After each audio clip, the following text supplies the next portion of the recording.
আজকে আমরা যোগ্য গ্রুপ সি গ্রুপ ডিদের তরফ থেকে আমরা এসেছিলাম। পূর্ব ঘোষিত চেয়ারম্যান, এসএসসি চেয়ারম্যান আগের দিন আমাদের যে এসএসসি অভিযান হয়েছিল তারপর চেয়ারম্যান আমাদের সঙ্গে মিটিং করে বলেছিলেন যে আজ সোমবার ওনারা আমাদের যোগ্যদের সার্টিফাইড লিস্ট প্রকাশের ব্যাপারে একটা পদক্ষেপ নেবেন। সেই অনুযায়ী আমরা এসেছিলাম। সন্ধ্যের পরে বহুক্ষণ মিটিং হয়েছে, অনেকক্ষণ অনেক কথা হয়েছে, কিন্তু আলটিমেট যেটা নিট রেজাল্ট হয়েছে সেটা একটা জিরো। কারণটা কি?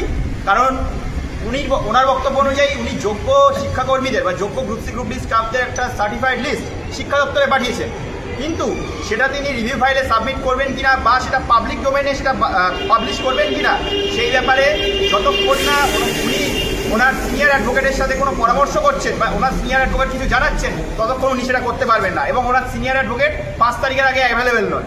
এইভাবে প্রতিবারের মতো এবারেও একটা ঘুরিয়ে ঘুরিয়ে সময় নষ্ট করার একটা চেষ্টা করা হয়েছে বলে আমাদের মনে হয়েছে। তাহলে আমরা যারা যোগ্য শিক্ষাকর্মী ছিলাম, যারা 1255 জন যোগ্য গ্রুপ সি এবং 2139 জন যোগ্য গ্রুপ ডি, টোটাল 3394 জন যোগ্য শিক্ষাকর্মী, তারা যোগ্য হয়েও যোগ্যতার সাথে চাকরি পেয়েও 3 মাস ধরে বেতন পাচ্ছে না।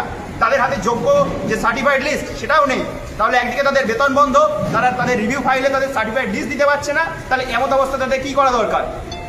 আমাদের মনে হয়েছে যে এই মুহূর্তে দাঁড়িয়ে বিকাশ ভবন বা এসএসসি অফিস কোনো জায়গাতেই এরা যেহেতু কোনো কাজ করছে না, তাই রাজ্যের মূল প্রশাসনিক ভবন নবান্নে গিয়ে আমাদের এই বিষয় নিয়ে আমাদের এই বিষয়টা তোলা দরকার। তাই আমরা আগামী বৃহস্পতিবার 3 তারিখ 3রা জুলাই নবান্ন আমাদের যোগ্য গ্রুপ সি গ্রুপ ডিদের পক্ষ থেকে নবান্নে একটা শান্তিপূর্ণ অভিযানের ডাক দিয়েছি, যেখানে আমাদের মূল দাবি থাকবে যে আমাদের যোগ্য যারা 3394 জন শিক্ষাকর্মী আছে তাদেরকে অগ্রাধিকার দিয়ে যেন অবিলম্বে চাকরিতে ফিরিয়ে দেওয়ার ব্যবস্থা করা হয়, তার জন্য পদক্ষেপ নেওয়া হয়।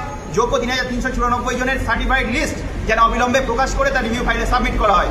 এই দাবি নিয়ে আমরা সেদিন নবান্ন অভিযান করতে চলেছি, এবং যোগ্য শিক্ষাকর্মীদের সঙ্গে যোগ্য শিক্ষক সহ অন্যান্য যারা সমাজে আপামর সাধারণ মানুষ আছে তাদেরকে ওই অভিযানে আমরা সঙ্গে চাইছি।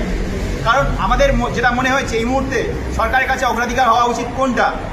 সরকার কি আমাদের যারা যোগ্যতার সঙ্গে চাকরি পেয়েছিলাম তাদের বিষয়ে যে ব্যবস্থাটা সেটা আগে করাটা সরকারের কাছে অগ্রাধিকার, নাকি অন্যান্য বিভিন্ন কাজগুলো যেমন মন্দির উদ্বোধন বা মসজিদ উদ্বোধন এইগুলো সরকারের কাছে অগ্রাধিকার? তাই আমরা পরিষ্কারভাবে সরকারের কাছে দাবি জানাচ্ছি যে অবিলম্বে আমাদের যোগ্য শিক্ষাকর্মীদের লিস্ট পাবলিশ করা হোক।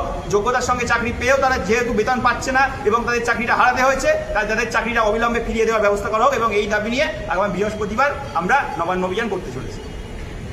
আজকে আমরা যে আলোচনা করলাম একটু আগে, অমিত এবং সুজয় দুজনে মিলেই বলল যে আমাদের আগামী কর্মসূচি আমাদের নবান্নে যাওয়া, এবং আমাদের একটাই দাবি সিএমের কাছে, যিনি আমাদের প্রশাসনিক প্রধান, তার কাছে আমাদের দাবি যে উনি আমাদের সঙ্গে দেখা করবেন এবং আমাদের বিষয়ে আলোকপাত করবেন যে কিভাবে আমরা আমাদের যে যোগ্য হওয়া সত্ত্বেও আমরা যেভাবে অবহেলিত সেই জায়গা থেকে কিভাবে উনি আমাদের উদ্ধার করবেন, একমাত্র উনি পারেন।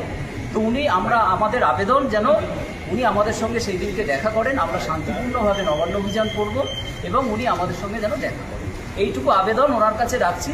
এবং সমাজের সকল স্তরের মানুষ, প্রশাসনিক যারা রয়েছেন তাদেরকেও বলবো আমাদের সঙ্গে যেন সহযোগিতা তারা করেন। আমরা শান্তিপূর্ণভাবে ওখানে যাব এবং আমাদের দাবি দাওয়াগুলো, যেখানে এসএসসি, পর্ষদ এবং বিকাশ ভবন যারা কোনোভাবে আমাদের কোনো দাবি দাওয়া শুনছেন না, দীর্ঘদিন ধরে অবহেলিত আমরা, সেই জায়গা থেকে আমরা প্রশাসনিক প্রধান হিসেবে ওনার কাছে গিয়ে সেই দাবিগুলো তুলে এবং উনি যেন একটা সমাধানের সূত্র বলে দেন এবং আমাদের সঙ্গে সামনাসামনি আলোচনা করেন, সেই দাবি আমরা রাখছি। আপনারা সবাই আসবেন এবং আমাদের এই কর্মসূচিকে সাফল্যমণ্ডিত করবেন, এইটুকু আশা রাখছি। সমাজের সকল স্তরের মানুষকে আমরা এখানে আহ্বান জানাচ্ছি।